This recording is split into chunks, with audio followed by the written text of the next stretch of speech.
Hey guys, Chris here, and I'm a Ukrainian Canadian. Today's December 10th, 2022, and let's get over the news happening in Ukraine, shall we?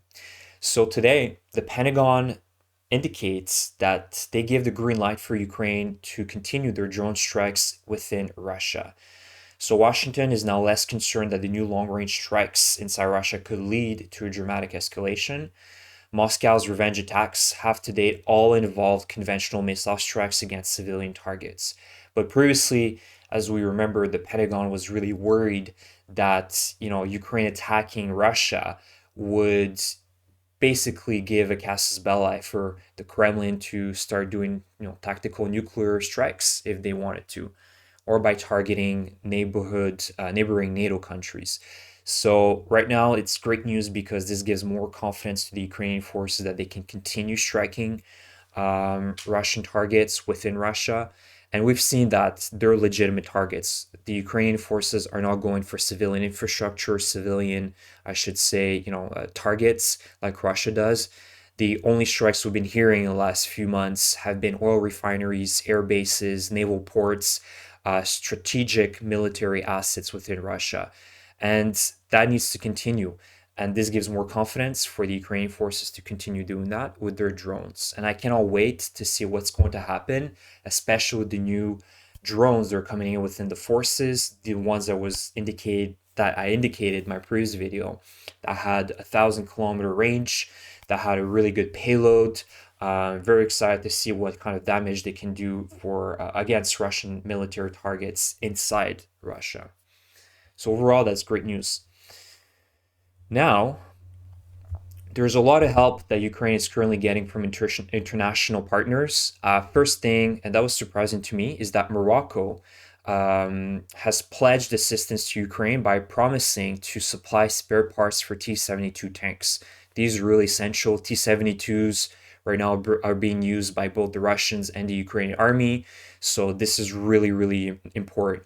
And Morocco has always supported the territorial integrity of Ukraine. So huge thank you to Morocco. By the way, they won today against Portugal in the FIFA World Cup quarterfinals. It's a huge win and the first time that an African country goes to the semifinals. So that's a huge historic moment. And I have to congratulate Morocco for that as well and thank Morocco for pitching and helping Ukraine. As well, Azerbaijan has sent electrical equipment to Ukraine, and the cargo includes 45 power transformers and 50 generators. And the same from South Korea, which is sending 20 powerful 500 kilowatt generators, medical equipment, and medicines, including many vaccines for children and anti-cancer drugs.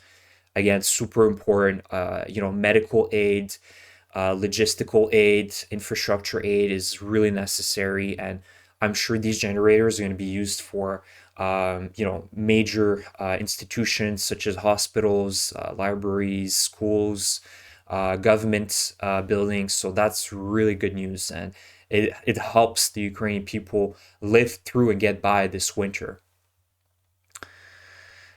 So this is also interesting. So according to the Kiev Independent, Russia yesterday has detained 10,000 men of conscription age in Moscow. So men were apparently grabbed right on the streets and even at work, and the police took off their identification badges and did not identify themselves. It's like, it's like a bunch of criminals just walking around the city and just, stealing and taking you. Like that's ridiculous. And yeah, so some of these men are now detained in military registration offices, and guess where they're going? Ukraine, 100%. So this is despite what Putin and all his little generals were talking about the last few weeks, that everything's going according to plan. We have mobilized all the men we needed, 150,000 mobilized men. Everything's going great. It's not going great because now we're pulling off people from Moscow.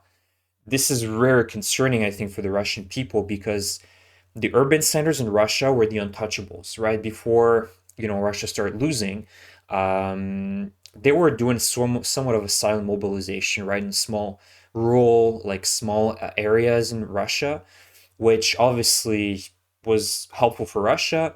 And it didn't stir any, I guess, protests or major uprising because they're the quietest areas in Russia.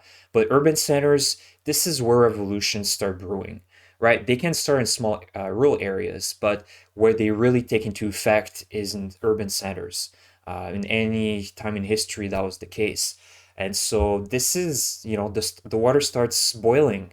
And when it reaches really like critical boiling temperature, I think some massive protests and uprising is going to happen. But that's only going to be next year. The Russians, unfortunately, are weak-minded. It will take a lot for them to start revolting. We've seen that they've been incapable of doing anything about it in the last 10 months, despite that they had the chance to do something about it. So I don't know what's going to happen, but for sure, if this continues on a regular basis within Russia, or these little detentions and these, you know, secret, silent, police officers walking around streets and just grabbing, conscription men, you can bet that there's going to be massive protests within Russia and by next year. So it'll be interesting to see if that's the case.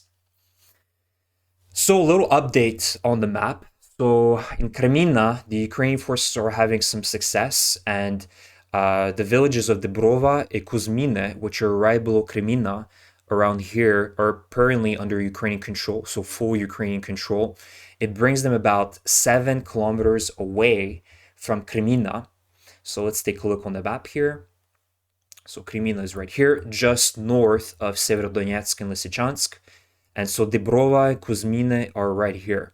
And so this is between Kuzmin and Kremina, it's 7 kilometers. However, there's a lot of dense forests around the city of Kremina, which will make it very difficult for the Ukrainian forces to get to if they're taking a direct approach. There's only one road or two roads leading to Kremina here, but the Russians know about it and it's a very risky move. So I think that now, as you've seen on this map here, the Ukrainian forces are trying to sort of get behind Kremina in multiple directions. And so far, it's going well. Again, the Russians have had a lot of time to prepare defenses. So this is why now things are slow. Second of all, why things are much slower compared to what we've been seeing since, end of August is because now the winter has officially arrived. In Ukraine, usually the winters are not super harsh, but they're kind of the wet, cold winters where it kind of falls below, -7 to 0 degrees. So it's enough to have some snow, but it's also enough to have moisture and water form and things like that. So it's very muddy, snowy, like a bad mix of all of it. And when you're cold and you're wet, it's the worst. So it also makes it very difficult for the Ukrainian forces to move very quickly because the terrain is so unpredictable. It can freeze one day and then it melts, and like this constant back and forth is difficult. And you also think about, how you can survive in cold like this because you can die at -7 degrees if you're not properly equipped. So it's going to take a lot more time now for us to see a lot of, massive developments going on. But again, on this entire front, the Ukrainian forces are pushing little by little. Again, a push from Kupiansk on the north through the northeast of Svatove here. And it's advancing, but it's going to take a lot more time. Additionally, there were reports that the Russian forces are now on the outskirts of Bakhmut. They're having some success here. However, we know that the Russians do terrible in urban fighting. They've shown that multiple times. The only time when they were successful is when they completely encircled the town, or they have almost complete control, right? And there's only one road for the Ukrainians to use. So it's not critical right now for the Ukrainian forces. There are multiple roads that they can take to supply their forces here. But, unless the Russians do an encirclement somehow of Bakhmut, right, from the north and the south, it's not critical. And they're doing terrible in urban fighting. They're just going to be so exposed. And we've seen so many of these videos where they just, run headfirst without any plan and they just get destroyed. And then there's the drones flying over the Russians, guiding artillery and also hitting the Russian trench lines here. It's hell on earth in Bakhmut right now for both sides. And that is not to say that the Ukrainian side is not taking losses. There are many losses here, and these heroes will not be forgotten. They've put it all on the line here. And In reality, it's a sunk cost fallacy for Russia. They've put in so much into Bakhmut. At this point, yes, it's an important strategic city to take, but even if they take Bakhmut, they've wasted almost half a year to take it, right? From pushing, all the way from Donetsk to Bakhmut. It took them a lot of time just to grab this town, this city. So in reality, it's a Pyrrhic victory for Russia, even if they manage to get Bakhmut, because the Ukrainian forces are having a lot of success here. And this is going to counterbalance what the Russians have been working so hard for the last 6 months. And I am not expecting them to take this down, especially with the cold winters approaching. The Ukrainians have the advantage in terms of topography. So yeah, let's hope that they don't get too close to the city. The other thing I wanted to say is that yes, there is rumors that a Ukrainian massing around the Zaporizhzhia front is starting to brew. Again, I think what makes the most sense in Zaporizhzhia, it's been the quietest front so far since February. Not a lot has been going on. Just the Russians managed to push a little bit more up from Volnovakha and Mariupol. So they kind of this has been stabilized since I think around April, May. So now, I think what makes sense for the Ukrainian forces is to start pushing along the left banks of the Dnipro River in the Zaporizhzhia Oblast. Again, Energodar, a very important nuclear power plant, is there that is controlled by the Russians. This needs to be back in Ukrainian control. The Russians have been storing a lot of missiles, tanks, and other ammunition within the nuclear station because they know they're not going to be struck, right? The Ukrainians are not going to be striking a nuclear power plant. Like, that's suicide. So this is very strategic to take this town. And this opens the front for a safe crossing for the Ukrainian forces if the Ukrainian forces manage to, sort of at least even get here, right, to this point in Verkhny Ruhachik. So that would be really good. But again, we'll see. It's the winter, so perhaps there could be pause for a little bit. But I think the next phase, if the Ukrainians are going to start pushing in Zaporizhia, is going this way. And of course, if they can, is perhaps counter attack through Vuhledar and maybe head straight to Mariupol. But also, there's so many important cities in Zaporizhia. You have Melitopol, Tomsk, Berdyansk. Melitopol has a major airbase that was used by the Ukrainian forces and it was quickly taken by the Russians early in March and February. And same with Tokmak. There's a lot of bases, so there's a lot of important cities. So it'll be interesting to see where the Ukrainian forces think it'd be most important to start pushing through. So that'll be great to see some sort of offensive in the next few months here. And the last thing is that apparently in Kherson, the Russians have taken position in this on this little island, if you may call it. I think it's called Potemkin Island, and apparently they've put some artillery pieces to essentially start shelling the Ukrainians on the other side. I mean, that's a suicide plan for the Russians if that's the case here.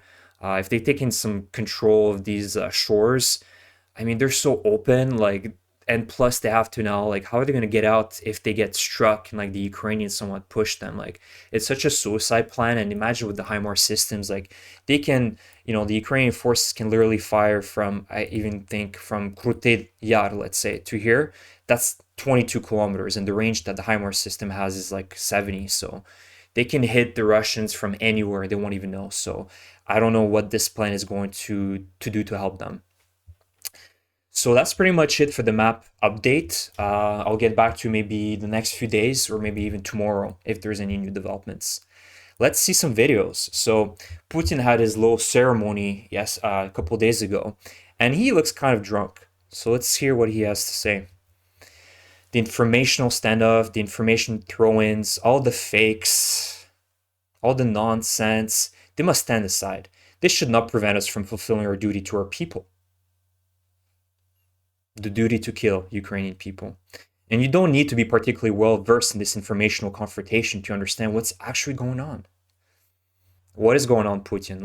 Tell us. There's a lot of noise right now about what are strikes against the energy infrastructure of the neighboring countries. country, thus Ukraine. Yes, we are doing it, but who started it? Who struck the Crimean Bridge? He has a short-term memory.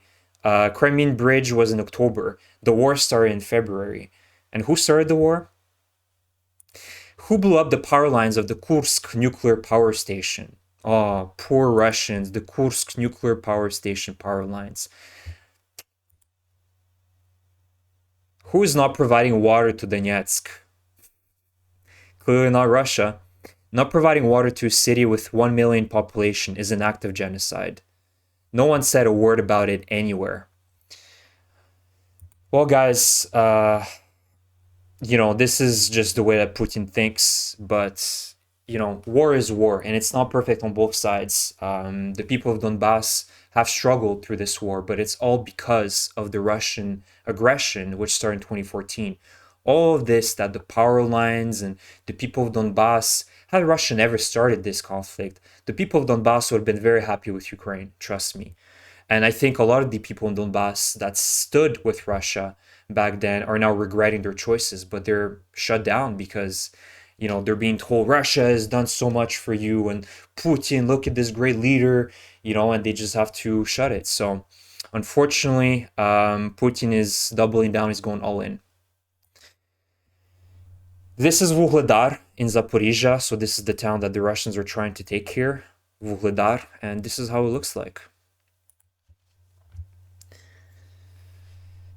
It doesn't help that it's December. It looks very depressing already with the weather and the gray skies, but you can see that, the roads look atrocious probably. They weren't great before, but, with the bombing, it doesn't help either. All the burned down buildings.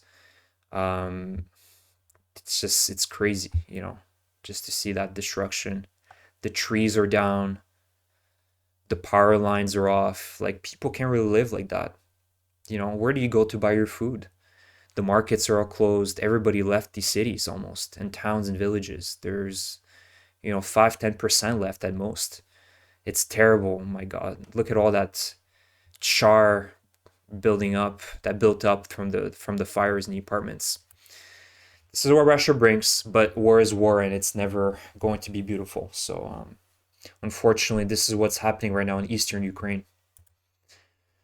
And this is the last video. So I did talk a few weeks ago about the Slovenian M55Ss that are coming into the Ukrainian forces, and gosh, they look great. So this is just a quick little video that was taken by a Ukrainian soldier. I love this tank. Honestly, even if it's an old T-55, I just love how modernized it is. Nice armor, modern targeting system. I think it's a NATO cannon. I don't think it's the old Soviet cannon that is being used, but just it looks perfect for this warfare. Even T-55s, they're modernized, can be effective. And really a huge thank you to Slovenia for giving those. They look great, honestly. I think a T-55 that is modernized is far better than any Russian T-72s right now in the front line. These, first of all, don't have the autoloader issue that we've all seen with the T-72 where it just explodes with the turret. At least correct me if I'm wrong, but I don't think the T-55 or the T-54s have that design. Correct me if I am wrong. While the T-72s do have that issue, which is why we've been seeing these incredible turret tosses when the Ukrainians were hitting these Russian tanks with the javelins that strike from above and just detonate everything. So yeah, it's a beautiful, beautiful tank. Love it. And I'm happy that they are being used in the Eastern Front right now. So that's it, guys. A huge thank you for your support. Please subscribe to my channel if you really enjoy my videos. I try to post regularly, about 3 to 4 times a week. And yeah, please leave me a like if you really like this video. Thank you.